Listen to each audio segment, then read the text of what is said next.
Last weekend I scouted my farm. I learned a lot. I think the lessons I learned are going to be valuable to you guys too. So let's get right into it. Okay, so number one, when you're scouting a farm, you always want to look for the limiting factor. So when you're walking through your property, you want to think, where is my property lacking? And then once you find that, you try to figure out how can I improve, and make that where that's not only a factor. If anything, I want that to be a strength on my property. Mine is by far habitat, bedding, and cover. That culmination of cover, I need it really bad. I hunt 210 acres, but the majority of that is just open field for an ag purpose. The farm is completely centered around agricultural work. So I planted switchgrass last year, and I'll show you guys a clip from what we saw this year. I'll roll that right now, actually. Okay, guys, so as Aaron said, we're in his cove. So this here behind me is switchgrass. This is switchgrass. We're fighting shattercane. It was something that we knew was a problem when we came in. I sprayed it, then we worked the ground. I sprayed it again, and the problem is this has been shattercane for a couple years now. I'd say 3 or 4 years. It came on from a neighbor. Just something happened and they weren't able to get in and cut their forage sorghum, and the seed washed down, and now it's in here and it's a problem, and it's something that we're trying to get a solution to. Okay, so as you guys see, my switchgrass cove did not work out. It did not pan out at all last year. No fault to the seed. We just have a serious issue with shattercane, and shattercane is in the same family as switchgrass. So I can't just go in there with a chemical and burn it down with chemical. I can't spray it to kill it. So what I'm going to do this year actually is I'm going to burn it with fire in the next few months. As soon as we can get dry enough to where a fire will take and hold, I'm going to burn it to hopefully get all the shattercane and all the shattercane seed burnt up in the fire. And just in case that doesn't work, I'm actually not going to plant switchgrass this year on that farm. I'm going to actually plan to plant it next year.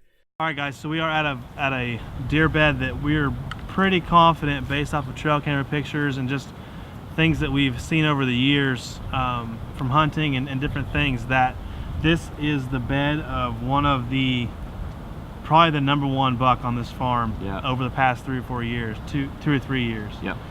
And so there's a reason why we say that. We're on the top of pretty much the highest point in the area. Yeah. We're backed up against a creek back in here, and obviously a high point. He's using this high point. Yeah, and so he can literally see every direction. Yep. Around him. No matter what wind he's sitting at, he could bed here and be confident and be secure. Yeah. And then, so the big thing about it is I hung a stand. You might remember, I'll link this video too. I hung a stand. We did a video on hanging a stand for the big 6 buck, and we knew he bedded in this area, but we weren't exactly sure of where. And this really seems like this would be the best spot to bed. Well, it just, from Aaron's intel from the trail camera pictures and everything, he'd be heading in here at times that would be conducive to bedding. And also something is we planted switchgrass over here, and Aaron calls it Cutout Cove, and there's a doe or a big trail that crosses south of here, so any south wind, this buck can smell if any hot does cross the creek back here going out to the feed field. True. And the same goes over here. There's a big trail running east and west along this property on the other side of the creek that he could smell. Yep. Not to mention, coyotes, hunters, bobcats, any kind of a predator, he could sense that too, and he would know that he could get out of here. And there are trails that he can escape literally in any direction. And there's 2 more things that I want to cover essentially, and then we'll get on with the video. But one thing I was thinking initially, my initial thought was, how can I block sight?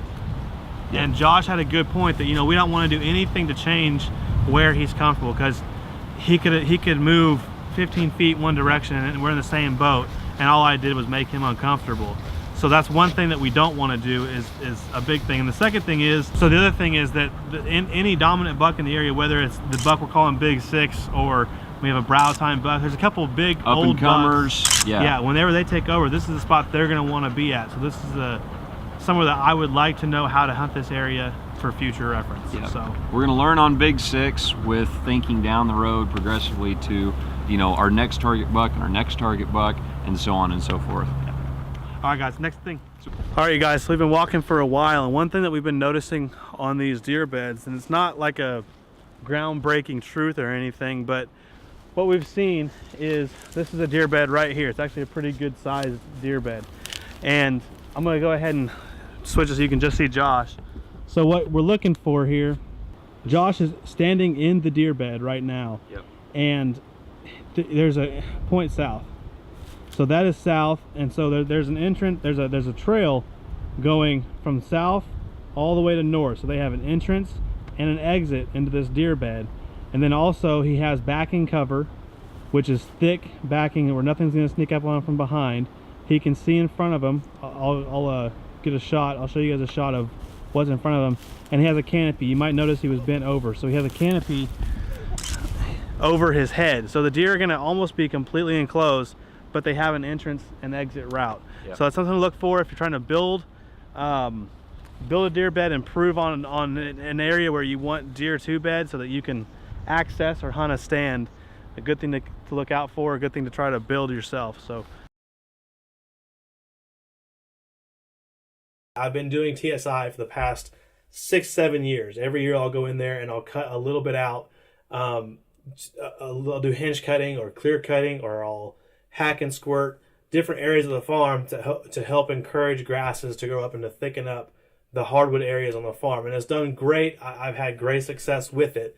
But this year I'm not going to do as much of that. I'm actually going to be between the switchgrass work I'm going to be doing to help out my switchgrass. I'm also going to be planting some cedars in certain clusters, and then a few lines of cedars to help with not only access to block off an area that I want to be able to access a stand in the future, but I also want clusters to help as a windbreak in the areas that I'm kind of deeming as the best places for me for the deer to bed. You want to structure your, if you can, you want to structure your bedding area around where you want to hunt, so you can give the deer what they want, where they're going to feel secure, and then make it where you can work around that to make that spot huntable, and hopefully any deer that are in the area that you want to kill to help make them killable.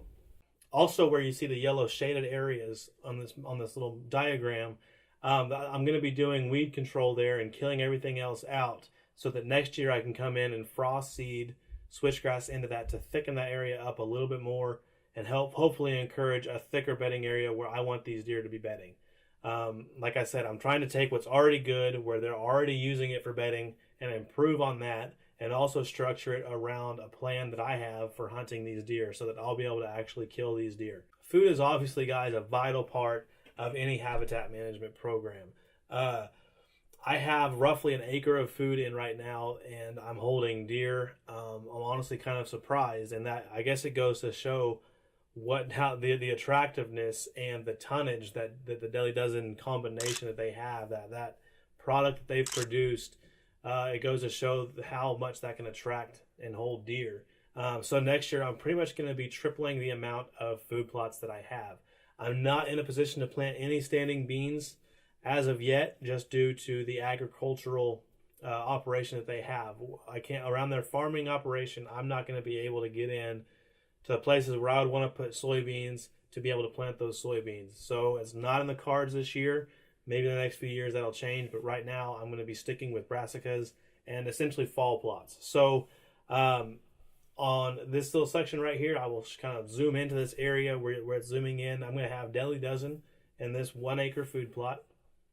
And then I'm also going to have harvest salad. I had talked about burning down my cove where I planted switchgrass with fire and chemical, and I was going to put a food plot in. And so in this food plot, in that cove, I'm going to be having harvest salad, and that is going to be essentially like my I'm going to be using that cove to my benefit while it's not a bedding area, so that next year I can have a blank canvas to be able to plant my switchgrass in. So I'm also on these other 2 areas that you see in the coves to the east. I'm going to be planting plot topper, which is a full season attractant, and it's also going to help hold them into the late winter months. so that I can hold deer and hopefully find some sheds finally on this farm. All right, guys, so that is the end of the video, the end of what I learned. Basically, for your farm, what you want to do is figure out what the limiting factor is on your farm. If you're working around a farming operation, that doesn't necessarily mean that you're helpless. You can find ways to work around and to improve areas that you already have. And whatever that is, study it, study your property, study the way that the deer use your property, and go off what the deer are already using, how they're already using the property, and then structure your plan to meet what they're already doing. That way you can get the most out of the property as possible. It's going to help you out not only in your building your habitat and making your farm more attractive to deer, but it's also going to help you during hunting have those experiences that we all want. You know, a good rut, seeing chasing, hearing grunting, hearing rattling, all that kind of stuff. We want to see it, and this is the way to do it. It's going to help you build your age structure. It's going to help you build your density. So these are things that we're all pushing for, the things that we all want. And I think that if you push and you take what lessons I'm learning and you take those same strategies, that same mindset, it's really going to help you guys in the future to be able to get your property as high as it can be. Thanks for watching. Catch you guys next time.